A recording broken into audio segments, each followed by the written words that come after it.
एकलव्य विद्या संकुल।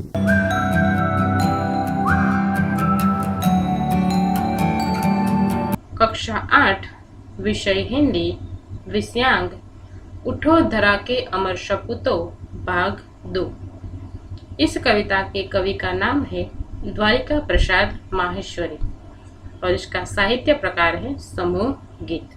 विद्यार्थी मित्रों, उठो धरा के अमर सपूतों भाग 1 में हमने सबसे पहले द्वारिका प्रसाद माहेश्वरी का जीवन परिचय प्राप्त किया।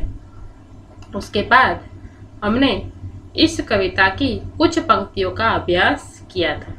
तो इस कविता की आगे की पंक्तियों का अभ्यास करने से पूर्व हम इन पंक्तियों का संक्षिप्त भावार्थ जान लें। तो सबसे पहले उठो धरा के अमर सपूतों पुनः नया निर्माण करो, जन जन के जीवन में फिर से नव स्फूर्ति नव प्राण भरो।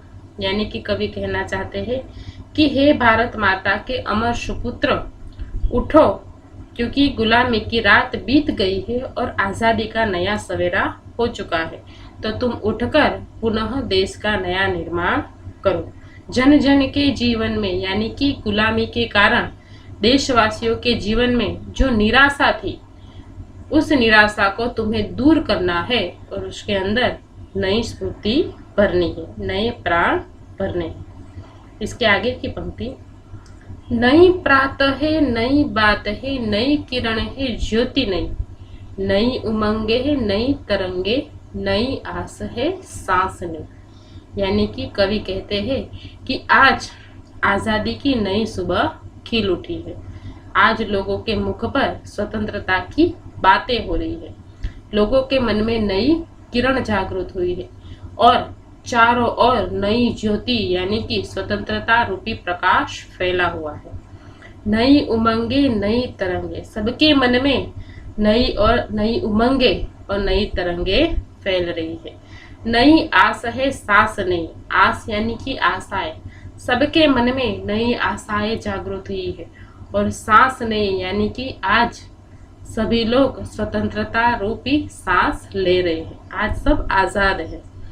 युग युग के मुरझे सुमनों में नई नई मुस्कान भरो। यानी कि कवि कहते हैं कि कई वर्षों से गुलामी की जंजीरों में जकड़े रहने के कारण हमारे भारतवासी जो मुरझा गए हैं, जो निराशा में डूबे हुए हैं, जो अपना आत्मविश्वास खो चुके हैं, ऐसे मुरझाए हुए फूलों में तुम्हें क्या भरना है?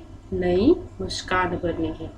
उठो धरा के अमर सपूतों पुनः नया निर्माण करो। यानी कि हे भारत माता के अमर सुपुत्र, उठो और पुनः देश का नया निर्माण करो।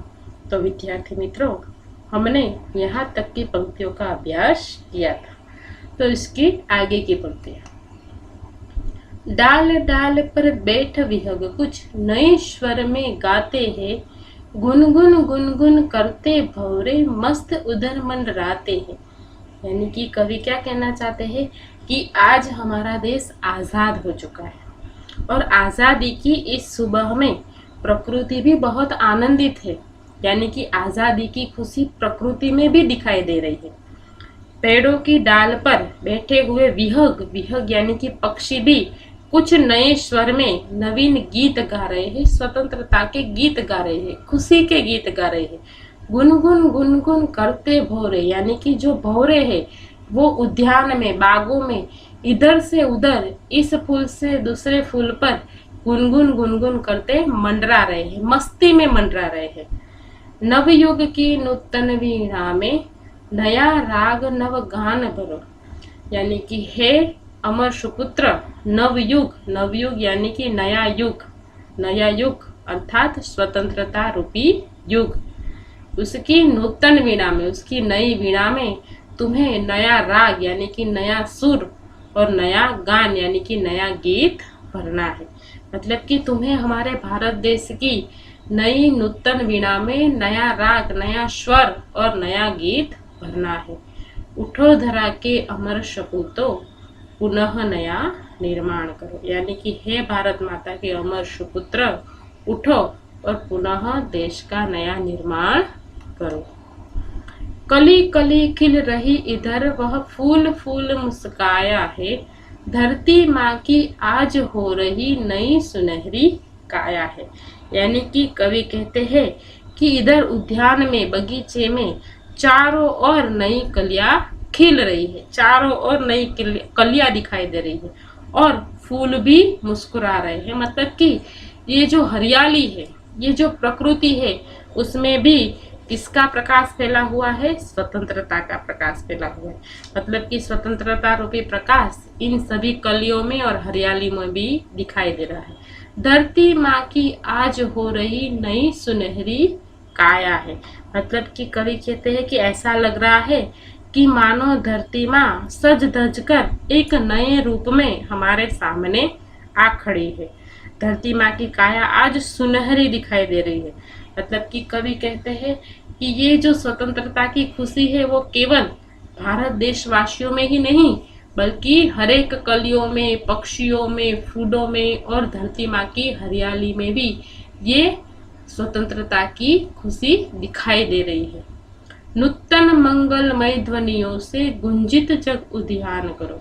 नूतन यानी कि नया और मंगलमय यानी कि मंगलकारी, दूसरों का हित सोचने वाला, और ध्वनि यानी कि आवाज, यानी कि ऐसी ध्वनि जो कैसी हो? मंगलकारी हो, जो नई हो, जो लोगों के मन में हकारात्मक विचार फैलाए। ऐसी ध्वनि से गुंजित जग उद्यान करो। गुंजित यानी कि गुंजन करना है, लेकिन किसको? इस जग रूपी उद्यान को, मतलब इस पूरे संसार को तुम्हें किससे गुंजित करना है? नई मंगलकारी ध्वनि से। उठो धरा के अमर सपूतो, पुनः नया निर्माण करो। यानी कि हे भारत माता के अमर सपुत्र, उठो और पुनः देश का नया निर्माण करो। सरस्वती का पावन मंदिर, शुभ संपत्ति तुम्हारी है, तुम में से हर बालक इसका रक्षक और पुजारी है। यानी कि कवि इस भारत देश को क्या कहते हैं? सरस्वती का पावन मंदिर। मतलब कि हमारा देश सरस्वती का एक पवित्र मंदिर है। सरस्वती किसकी देवी है? विद्या की देवी। यानी कि कवि कहना चाहते हैं कि हमारा देश ज्ञान विज्ञान के क्षेत्र में किसी से पीछे नहीं है। आज विश्व में सबसे वो आगे है। ज्ञान विज्ञान क्षेत्र में वो हमारा देश सबसे आगे है। और तुम्हारे लिए तुम्हारा देश ज्ञान प्राप्त करने का एक पवित्र मंदिर है। यहाँ ज्ञान का भंडार है। ऐसा कवि कहना चाहते हैं कि हमारा जो भारत देश है वो ज्ञान का भंडार है। देश विदेश से लोग यहाँ ज्ञान प्राप्त करने के लिए आते हैं। तो यहाँ से शिक्षा के मंदिर पर, मतलब कि ये जो शिक्षा का मंदिर है, सरस्वती का जो पावन मंदिर है, इस पर तुम्हारा अधिकार है। ये तुम्हारी शुभ संपत्ति है। मतलब ये कवि ने किसे शुभ संपत्ति कहा है? सरस्वती के पावन मंदिर को। अतः इसकी रक्षा करने की जिम्मेदारी तुम्हारे ऊपर है। यानी कि तुम में से हर बालक इसका रक्षक और पुजारी है। यानी कि कहने का अर्थ यह है कि हमारे देश के युवाओं की जिम्मेदारी है कि वह उन लोगों तक ज्ञान का प्रकाश फैलाए जो अज्ञानी है, जिसको ज्ञान नहीं मिला। यानी कि हमारे देश के लिए शिक्षा इसीलिए ज़रूरी है क्योंकि शिक्षा के कारण हम हमारे देश को क्या बनाए रख सकते हैं? आज़ाद बनाए रख सकते हैं। मतलब कि कवि कहते हैं कि ये जो हमारा भारत देश है वो सरस्वती का पवित्र मंदिर है और इस सरस्वती के पवित्र मंदिर के तुम रक्षक और पुजारी हो। तुम्हें इसकी रक्षा करनी है। तुम्हें चारों ओर क्या फैलाना है? ज्ञान। इसीलिए कवि कहते हैं, देखो, सत सत दीपक जला ज्ञान के नवयुग का आह्वान करो। मतलब कि कवि क्या कहना चाहते हैं कि तुम्हें सत सत यानी कि 100 दीपक किसके जलाने हैं? ज्ञान के। और फिर नए युग का आह्वान करना है। मतलब कि तुम्हें हजारों लोगों के अंदर ज्ञान फैलाना है और फिर नए युग का निर्माण करना है। उठो धरा के अमर सपूतो, पुनः नया निर्माण करो। मतलब कि हे भारत माता के अमर सुपुत्र, तुम उठो और पुनः इस देश का नया निर्माण करो।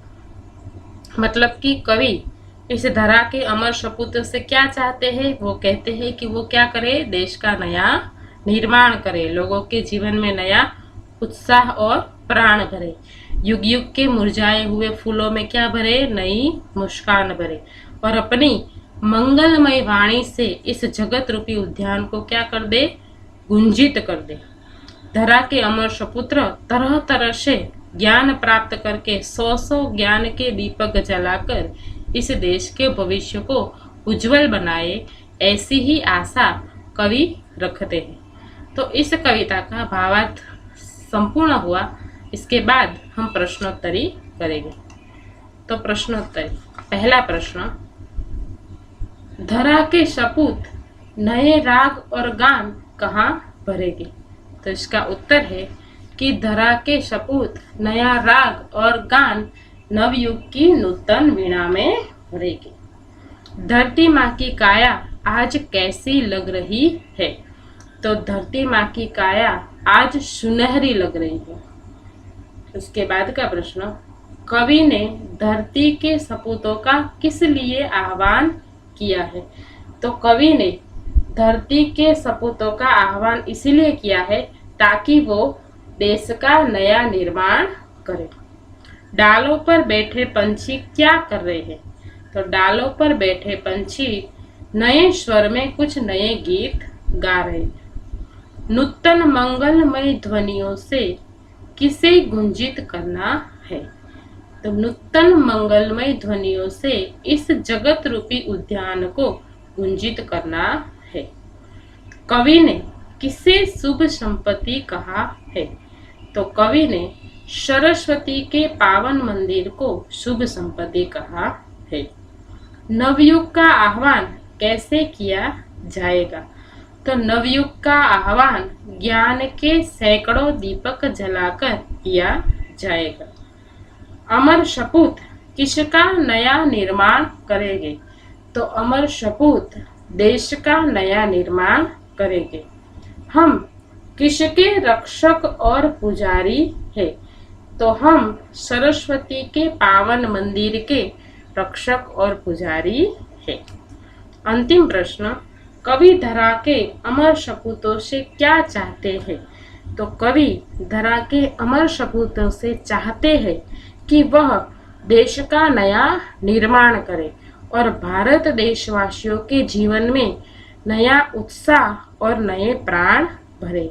कई युगों से मुरझाए हुए सुमन यानी कि पुष्पों में नई मुस्कान भरे, नई खुशहाली लाए। अपनी मंगलमय वाणी से इस जगत रूपी उद्यान को गुंजित करे और फिर सैकड़ों ज्ञान के दीपक जलाकर इस देश के भविष्य को उज्जवल करे, उसे आगे बढ़ाए। यही कवि धरा के सपूतों से चाहते हैं।